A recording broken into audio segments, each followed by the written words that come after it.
In this video, we're going to have a look at the practical applications of differentiation and use it to solve a real-life problem. So the question says, a cuboid has a volume of 8 meters cubed. That's a key bit of information that we're going to highlight. We'll use that in just a second. So we're told that the base of the cuboid is a square with sides of length x meters. The surface area of the cuboid is 8 meters squared. So let's try and get this information in a diagram. Let's draw a cuboid with a square base. So the best way to draw a cuboid, two overlapping rectangles, the same size, then join the corresponding corners together, like that. Not perfect, but it'll do. And we know that the base is square, and it has length x meters, so x by x. But we don't know the height, so let's call it a different letter. Let's call it h. So going back to the information in the question, it says a cuboid has a volume of 8 meters cubed.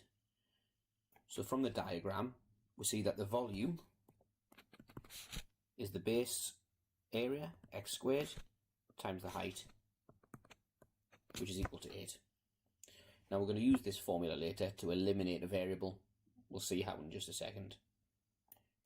It now talks about the surface area of the cuboid. So trying to get a mathematical expression for that, the surface area equals, well, we can see there's a surface at the top there, the lid, and the base, both of x squared. So the area of that is 2x squared. So x times x for the bottom, x times x for the top, adding together, get 2x squared. And then there's 4 surfaces, 1, 2 on the side there, front and back, 1, 2, 3, 4. And each of those have area xh, so plus 4xh. So plus 4xh.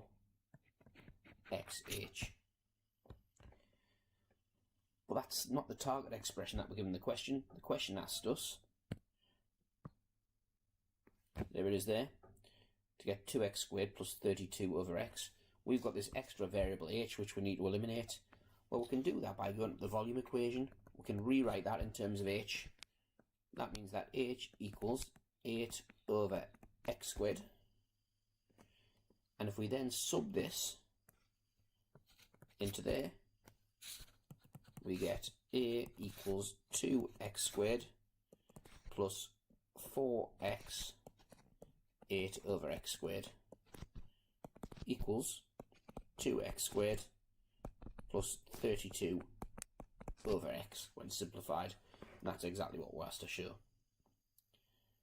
So part 2, find dA by dx.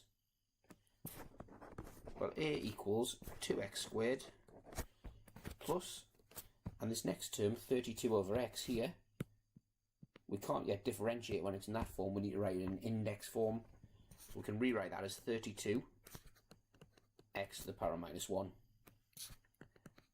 which means that dA by dx equals, now we can differentiate it, 4x minus 32 x to the power minus 2. And part 3, find the x value which gives the smallest surface area of the cuboid, justifying your answer. So some keywords there, justifying your answer. We'll go through what that means in just a second. But first of all, let's find the value of x which gives the smallest surface area. Well, to find a minimum on such a curve, we need to differentiate, which we've already done. Then set the differential to 0. Just like finding a stationary point, this is find the stationary point, but in the context of a practical situation. So we get that there, 4x minus 32x to the minus 2 equals 0, which implies that 32x to the minus 2 equals 4x. And at this point, I think myself, I really don't like the look of that equation. Solving things with negative indices isn't good, so let's write what it actually means. 32 over x squared equals 4x, which then means that 32 equals 4x cubed, which then implies that 8 equals x cubed, which implies x equals 2. So now if x equals 2, we're almost done. It didn't ask us to actually find the smallest surface area. If it did, we would have had to sub that back into formula A, but just said find the value of x, which gives the smallest surface area. So we're almost done. But it also asks us to justify our answer. That means use the second differential to actually justify that it really is a minimum surface area. So finding the second differential, d2a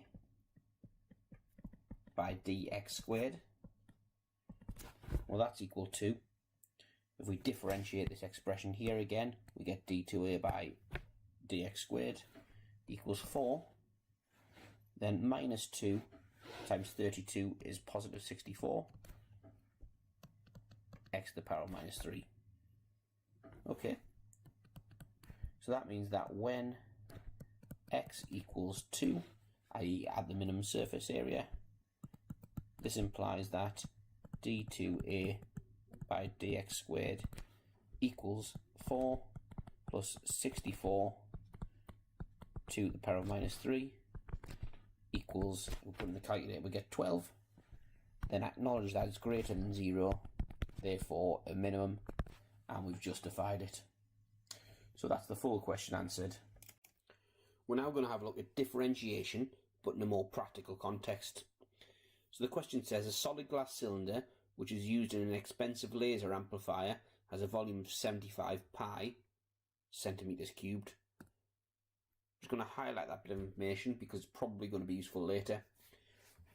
So right, it says the cost of polishing the surface area of this glass cylinder is £2 per centimetre squared for curved surface area and £3 per centimetre squared for the circular top and base areas. Given that the radius of the cylinder is r, show that the cost of the polishing, C pounds, is given by that formula there. Well, let's first of all draw the situation. So just a rough diagram of a cylinder. So it's told us that the radius is r, and here we've got the height. So it's told us that the cylinder has a volume of 75 pi centimeters cubed. Let's write that in maths. So this is part A we're doing now. So we're told that the volume is 75 pi, which is pi r squared times h, and we know that that's equal to 75 pi. So then it tells us the cost of polishing the surface area of this glass cylinder is £2 per centimetre squared for the curved surface area and £3 for the circular top and base areas. Given that the radius of the cylinder is r centimetres, show that the cost of polishing, C pounds, is given by that there. Okay, so let's first of all look at the curved surface area. So curved area. So the curved area is equal to, well, looking back at the diagram now, the curved area is height, and when this shape's unfolded, it'll be a rectangle, and the width of the rectangle will be the circumference of this shape here. So it'll be height times 2 pi r, or 2 pi r h. So the cost of that, which is £2 per centimetre squared, would be £2 times 2 pi RH equals 4 pi RH. So the top and the base, well, the surface area is pi r squared, each of them is a circle, and there's 2 of them. So the cost is £3 times that, so 3 times 2 pi r squared equals 6 pi r squared. So adding them together, the total cost C equals, we've got 6 pi r squared plus 4 pi r h. So notice 6 pi r squared is in the formula here,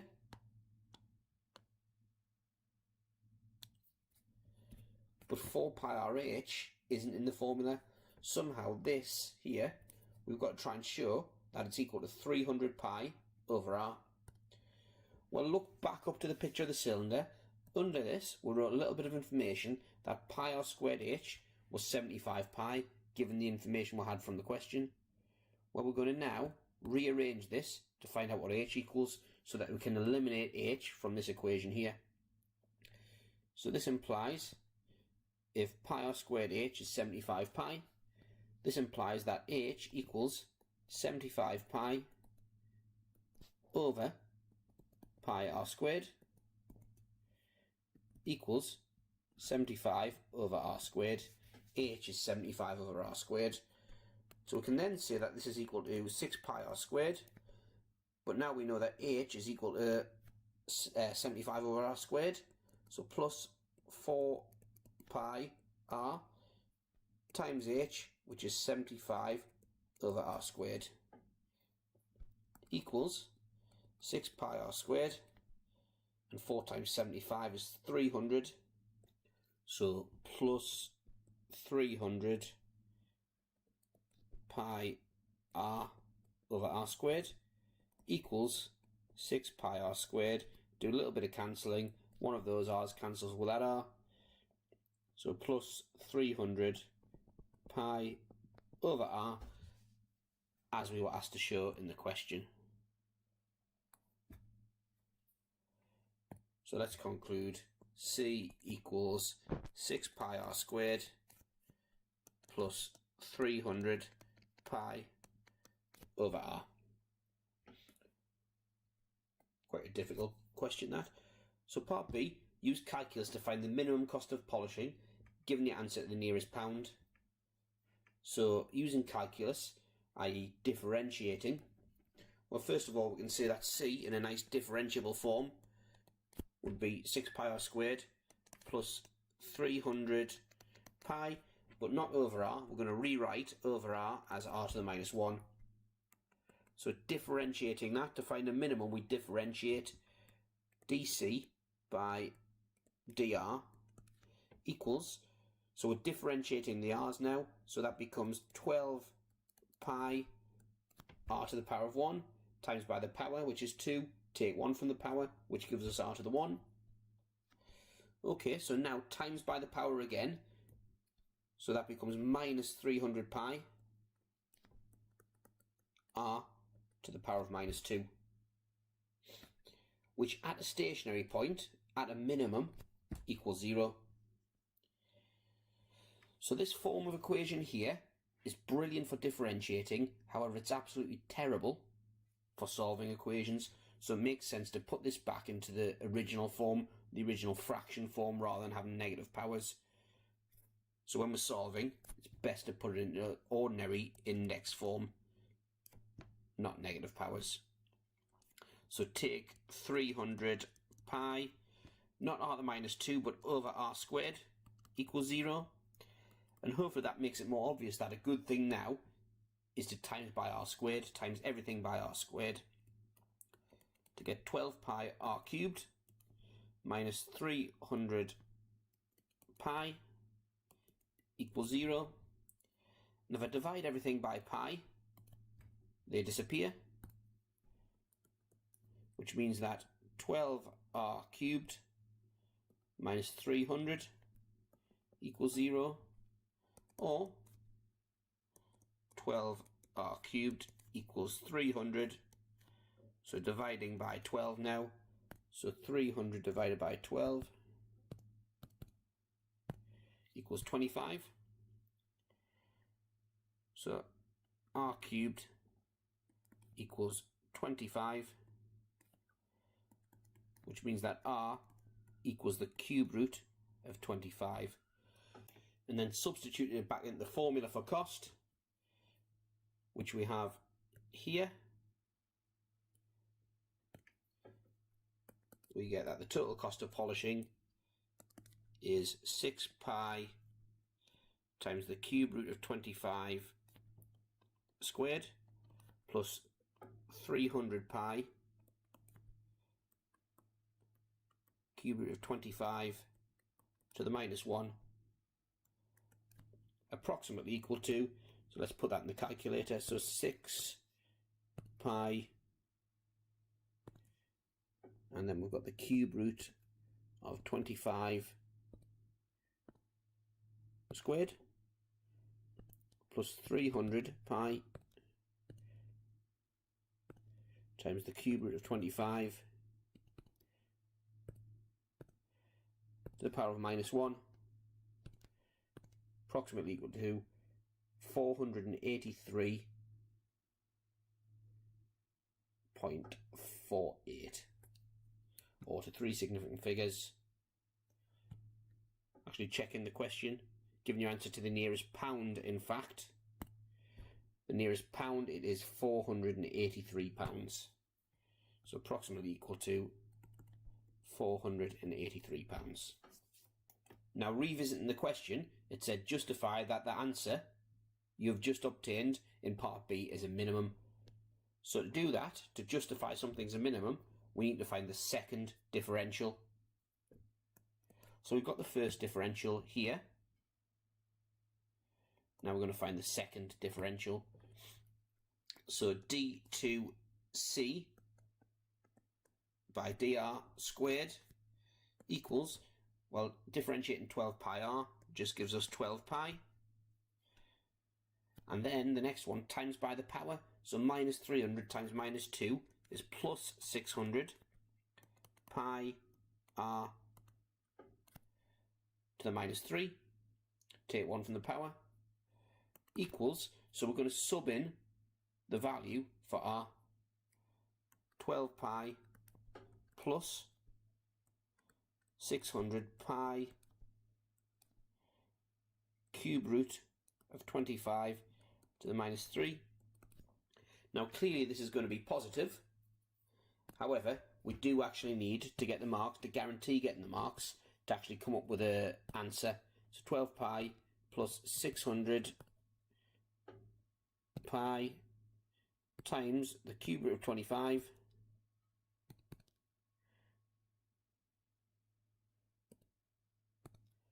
to the power of minus 3, which is equal to 36 pi. 36 pi, which is greater than 0. Really important that you write greater than 0, therefore a minimum. And there's all of the marks gained. So there's the full answer. Quite a lengthy question, that one.